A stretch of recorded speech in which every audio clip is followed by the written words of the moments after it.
So in a month, me and a group of my friends are going back to the Boundary Waters. And we're actually going to go to Lake Lac LaCroix, which is on the US and Canada border. We're going to enter in through Minnesota, of course. And then we're going to portage and canoe all the way up to the border and spend about 10, 11 days. So I have to build my pack, and I've been thinking about it for quite some time now. But it's been 2 years since I've been back to the Boundary Waters.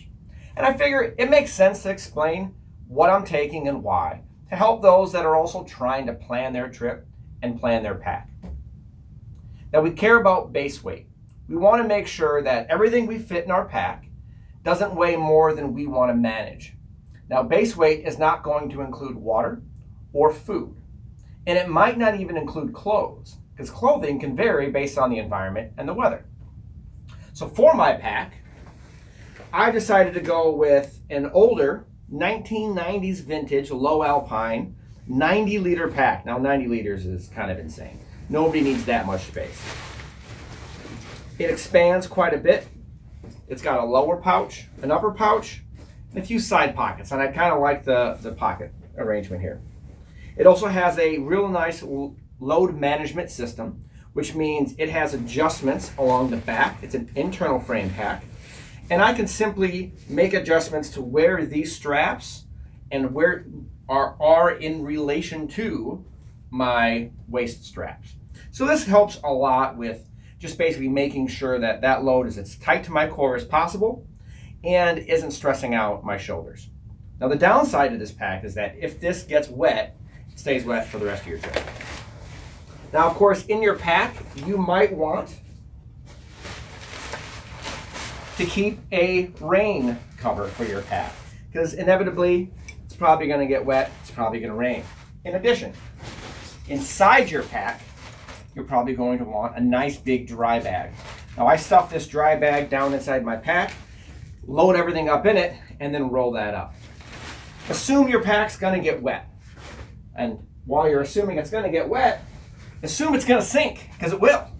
So for $5, I buy one of these life preservers, strap it onto my pack. Not only does it make it more visible, but it ensures if I go in the water, my vest is going to keep me afloat, and my pack's vest is going to make sure it floats. We've probably all seen people fishing for their gear after they tipped in their canoe and their gear sank to the bottom. Now, in addition, we want to talk about keeping things dry. The way I think of it is plan on going in the water. Now, besides having a life vest for your pack and for yourself, of course, you want to make sure that everything is as waterproof as possible. Assume that this thing's going in the water, and when you pull it back out, the things you need to be dry are still dry. So what I'll do is take gallon Ziploc baggies, get the freezer kind, don't get cheap here, man. You want to make sure that they're airtight. And you're going to do whatever your base layers are. If it's winter and it's cold, you're going to do multiple base layers. Remember, try and stay away from some of those cottons. Get to some of the air dry stuff that works really well, some of the synthetic stuff. First Light makes some of the best stuff you'll find. So I will do individual gallon baggies of base layers that I'll keep. And I'll assume I can wear a base layer, 3, 4, 5 days, essentially, before it gets too salty, and I'm going to have to swap it out. So I'll individually Ziploc those and suck all the air out, make them as small and compact as possible. But they're individually Ziplocked. Everything else gets Ziplocked. Anything that I want to stay dry goes in a Ziploc bag. And all of those Ziploc bags go inside the dry bag that's inside my pack. So I'm looking at least a 2-layer system of keeping everything dry. Now, in addition, you're going to need something for some of your food. Now, I don't put my food in my pack. We keep a separate food bag. Now, this is a nicer dry bag. This itself would also float once it's sealed up. So if this goes in the water, it's going to float. If that goes in the water, because of the life vest, it's going to float. If I go in the water, I'm going to float. Everyone floats. It's going to be great. So this is our food bag, and this is about all I really need. Now, ideally, you would find a way to strap it on so you're not carrying it separately. But once this is sealed up, it actually carries fairly handily.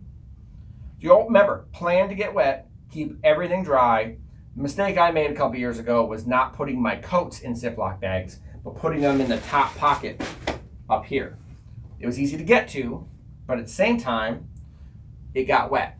So my coats, 2 of them, just simply were extra weight that I was carrying around. It's kind of a big bummer. I mentioned the tourniquet. I will say keep this handy. Don't bury this in the bottom of your pack.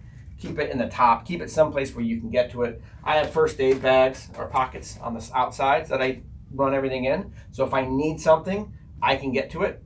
Think about what you need to get quickly versus what you don't need until you get to camp or don't need while you're traveling. Keep that in mind when you're packing the stuff up. Don't hide the life-saving stuff at the bottom.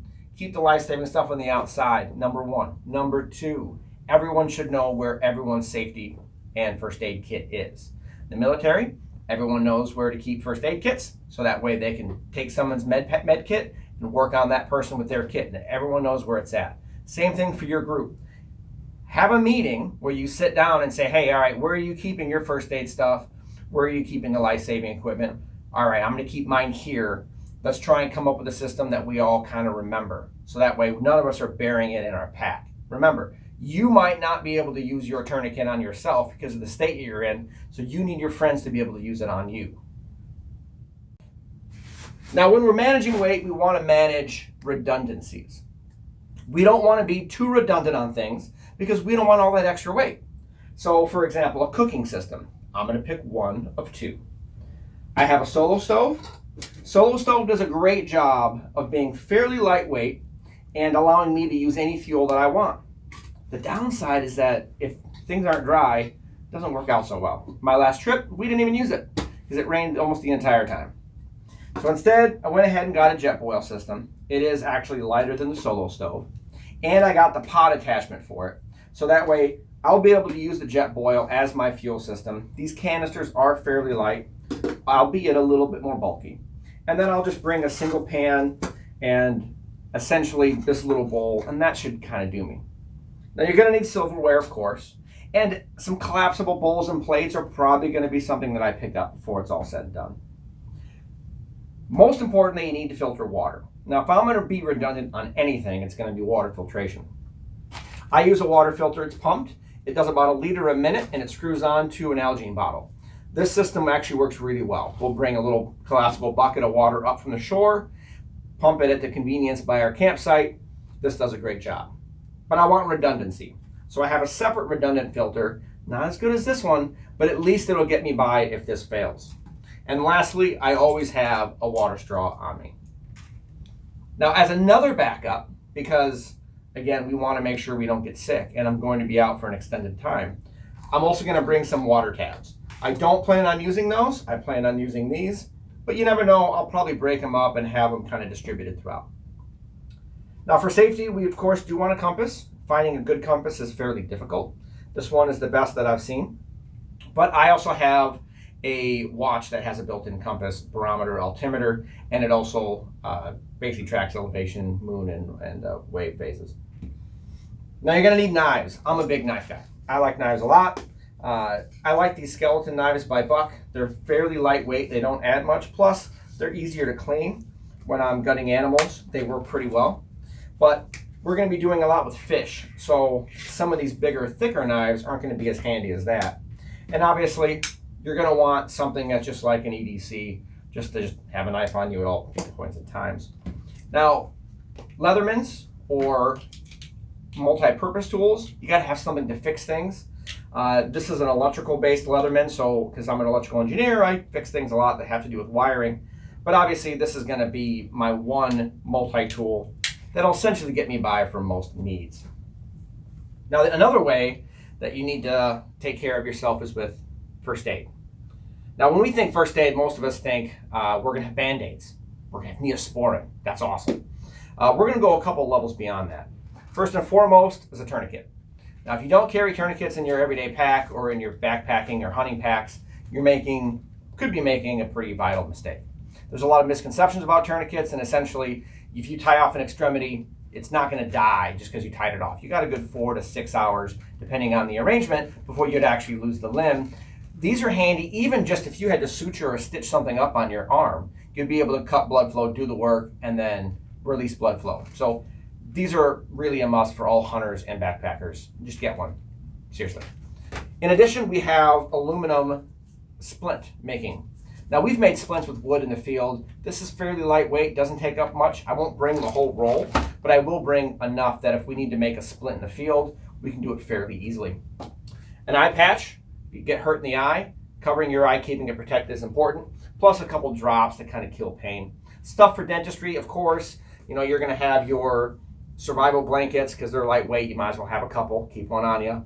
Your clotting sponge at the very least. You can get cut, you can get injuries. You want to get home safely. Probably go through and whittle down that first aid pack while I'm at it as well. Now we got to make fire. Now we can make fire with our fire steel, but right now the Boundary Waters is so dry, it's unlikely we'll even be able to have campfires. In the chance that we will, some fire sticks will be individually bagged in Ziplocs, and then I'll distribute Bic lighters because while that's fun, this is just so much more efficient. You're gonna need lighting, of course. So a good LED headlamp, something with a flood and a spot. And then I usually Ziploc bag my batteries into their packs. Most of these use 3 AAAs, so you'll just group up your AAA batteries. And of course, just get lithiums because they're gonna last so much longer and you can't go to a store when you're in the middle of the woods. Because we're going in the summer, a mosquito head net is obviously going to be needed. And because it's gonna rain, you're going to want something dry. On our last trip, it rained for the 9 hours it took us to get up to camp, and it rained for the next 3 days. Frog Tog jacket's fairly lightweight, kind of bulky, but I'm not worried about bulk in that pack. So the jacket and the pants, quite honestly, they saved my rear end. Most of my other stuff, my other jackets got wet. I kept the clothes dry, but I was out of jackets. All my jackets got wet except this thing, which doesn't get wet, ever. So I wore this almost exclusively as a jacket for the entire 7-day trip 2 years ago. You're gonna need some dope hats. I'm a big fan of hats because I don't have any hair and I have to protect my pretty little dome. Something ventilated, something wide brim, obviously. And the nice thing about a wide brim hat is that when you go to put your mosquito net on, it keeps that netting off of your face a little ways. So that way I can wear a mosquito net, but I don't feel like it's clinging to my face the entire time. And you're gonna have to get used to this if you're going anywhere between essentially May and September. Now for a tent, we got a couple different options. Here's a picture of the tent we took 2 years ago. It was 16 feet long, 8 feet wide, and 6 feet tall. It was massive. It only weighed about 25 pounds, but it was for the whole group to stay in. That actually worked pretty well. This time around, however, though, I'm going to take my REI Solo Passage 2, which I placed back here, and I'm going to take a Thermarest roll-up pad. So I have an actual roll-up inflatable pad, and the Solo Passage 2 is billed as a 2-person tent, but you better like them because it's fairly tidy. But this doesn't weigh but maybe 5.5 pounds or so. So I'll break this down a little bit, get it into the pack. This is not great, but it's better than sleeping on the floor. Now, because we're going in September, it's going to be fairly warm. From a sleeping bag standpoint, that I still have to suss out. I have a mummy bag that's good down to like 10 to 20 degrees. I also have a lighter weight bag, but it takes up a little more bulk. Now again, I don't have a bulk problem with this pack. So a bulkier but lightweight sleeping bag might still work out. That's yet to be seen. You need something to sit on, that's for sure. And when you sit on stuff, it should be fairly lightweight, but you also want to make sure that it's going to be comfortable. So this little chair is handy as a little stool chair, but it doesn't have a back on it.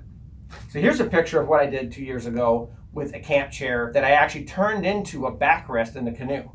I'll tell you what, it saved my butt trying to get out of there and being able to just relax my core. My back was sore when I left anyway. That really helped.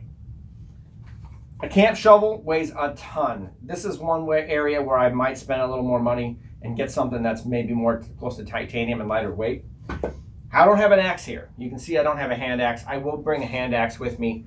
I also have a Sven saw that's actually upstairs right now. It's a folding saw, super lightweight. I don't plan on having to do a lot with firewood because of the fire ban. So I can actually save some weight on this trip and not necessarily worry about that. Not having campfires would be kind of a bummer, but at the same time, saving the weight of maybe an axe or a heavy sawing system and not having to do all that work cutting up logs should be pretty great. Now, as it comes to rope, we're all gonna need rope, right? There's 2 different kinds you can get. So you can of course get your standard, paracord, black or orange, whatever colors. The downside though is you're going to run into it in the middle of the night. So what I've essentially moved to are reflective based ropes. So these are paracord, it's 550 paracord, but it's embedded with small little reflective pieces of metal inside there, or fabric, etc. So what's nice about it is when you shine a flashlight on it at night, it pops. You can't miss it, which means you're not going to decapitate yourself when you walk into it, when you're trying to get back to your tent at night. So that's pretty much it. I will say that investing in a nice life vest or personal flotation device makes a lot of sense. I wanted something that had pockets because I wanted to make sure that I could keep, say, a survival whistle or a whistle of some sort on me at all times. Actually, look at that, there's a whistle right in there. Always keep a whistle on your body because if you do need to yell for help because you've been injured by a bear or you've hurt your lungs, you might not be able to scream, but if you can breathe, you can blow on a whistle. So this I found was actually really helpful for me to just even take a carabiner clip my water bottle to it. So as I was going around, I had a couple essentials. I had a Mylar blanket, I had a whistle, had my life straw. I had the ability to just kind of keep this on me at all times, even portaging. So when I was by myself, I always had at least something. And the cool part about this is if I was attacked by a bear, because there are bears out there, at least this is also kind of helping protect my vitals. Protect your head, play dead, unless it's a black bear, in which case, fight for your life. If you have any questions on any of this, feel free to ask. Have a great day.